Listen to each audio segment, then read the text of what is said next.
এই যে নাপিত যখন ডাক্তার হয়, বাংলাদেশের বগস পলাতক রাজনীতিবিদরা যখন সংবিধান বিশেষজ্ঞ হয়, তখন যে সংকট তৈরি হয়, সোনার বাংলাতে এখন সেই সংকট চলছে।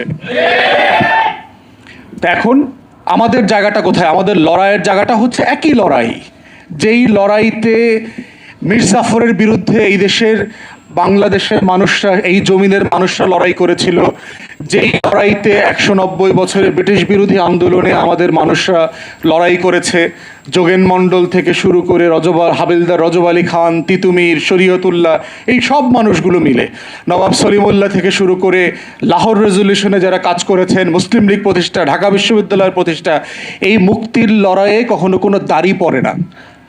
মুক্তির লড়াইটা হচ্ছে কমা, এটার একটা অধ্যায় আছে। অতএব আমরা পরিষ্কার করে দেখতে পাচ্ছি যে বাংলাদেশে 24-এর গণ অভ্যুত্থানটা এখনো শেষ হয়নি।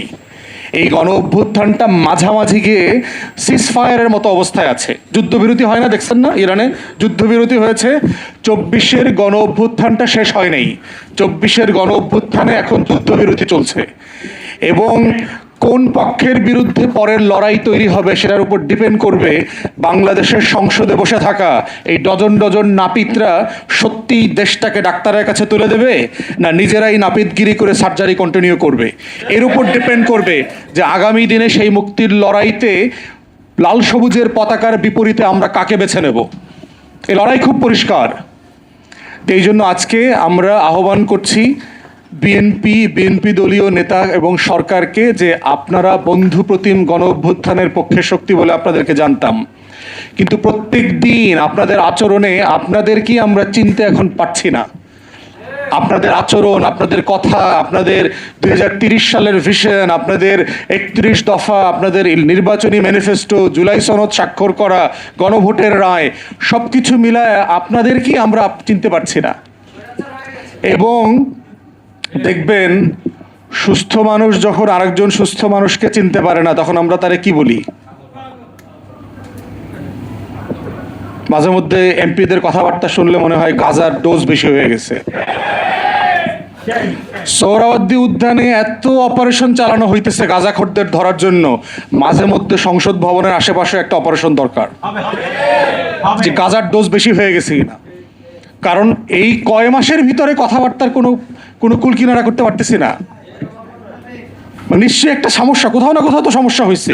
ভাই, আপনাদের চিকিৎসা লাগলে বলেন, আমরা নতুন বিল পাস করবো আপনাদের চিকিৎসার জন্য। এইভাবে এই যে পাতায়াতে থাইল্যান্ডে যেভাবে সচিবরা ইংলিশ শিখতে যাবে, আপনাদেরকেও আমরা ভারতে যেতে চাইলে ভারতে যাবেন, আপনারা চিকিৎসা নিয়ে আসেন, রেস্টের টাকায় চিকিৎসা নিয়ে আসেন, দেশটা ভালোভাবে চালান। যে ওয়াদা দিয়েছেন সেই ওয়াদা মতো দেশটাকে চালান। আমরা চাই বাংলাদেশটাতে যেন আবার নতুন রক্তপাতের রাজনীতির দিকে না যায়। এবং আমরা অনলাইনে ইতিমধ্যে দেখতে পাচ্ছি যে পরিমাণ সহনশীলতার অভাব। আমরা একসময় মনে করতাম যে আমাদেরকে গালি দিচ্ছে কারা? ছাত্রলীগের পোলাপান, আওয়ামী ছাপড়ি টাপড়িগুলো গালি দেয়। ইদানিং দেখি বিএনপিরও প্রচুর ছাপড়ি যোগ হয়েছে আমাদের গালাগালিতে, তালিকাতে। প্রোফাইলে গিয়ে দেখি সব তারেক রহমান, বেগম জিয়ার ছবি। তারেক রহমানের রাজনীতিও বুঝে না, বেগম জিয়ার রাজনীতি তো বুঝেই না, আর শহীদ জিয়াকে তো উনি করেন এখন আর। মানে এমন একটা বিএনপি তৈরি হয়েছে যে অ্যাজ ইফ এই বিএনপিতে শহীদ জিয়া নামক কোনো পদার্থই কোনোদিন ছিল না। এই বিএনপিতে বেগম জিয়া নামক কোনো মানে আপোষহীন লড়াই সংগ্রামের ইতিহাস ছিল না। এক নতুন বিএনপি মনে হইতেছে।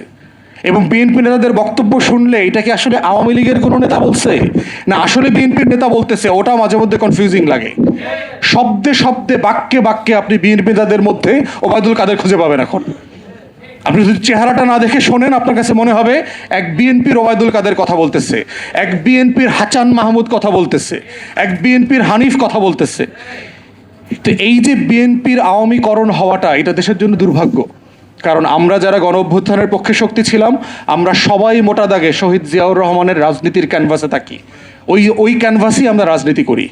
তাই আমি আমার বক্তব্য শেষ করছি যে এই বিনীত অনুরোধ জানায় আমাদের গণ অভ্যুত্থানের পক্ষে শক্তি আক্তার ভাই এখানে লম্বা সময় বিএনপি রাজনীতি করেছেন, বিএনপির ডিএনএ সম্পর্কে নিশ্চিত উনি আমার থেকে বেশি জানবেন, যে ওনারা please come back to your senses.